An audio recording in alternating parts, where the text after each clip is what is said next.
Hello everyone and welcome back to another video. So in today's video I'm going to show you how to fix Acrobat running slow. So if the Adobe Acrobat is running slowly, the issue may be caused by large PDF files, the outdated software, the insufficient system resources, or conflicting settings.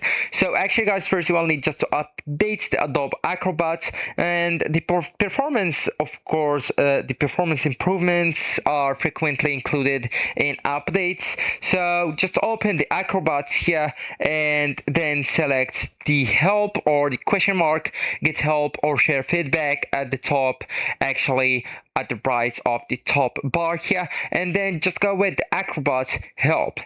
Right, wait a few seconds, then you will get forwarded into their official website. So here you will need to go with get started and then go with download Acrobat Reader, right? So, or just install any available updates, right? And then restart the Acrobat here and restart your computer as well.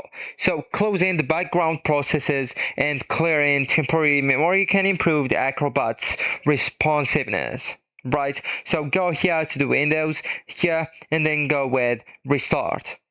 Also guys, you will need to close the unnecessary applications. So running multiple memory intensive programs at once can slow Acrobat. So just go ahead, right click on the taskbar here, go with the task manager, and here close the unused browser tabs and applications and free up RAM before opening large PDFs. So actually to do that, for example, just go right click on the app that you want to close or you don't need, and then go with end task just like that. And repeat the same for all the apps that's not or that are not needed. So actually guys, that's it. This is the end of the video. Thank you so much for watching and goodbye.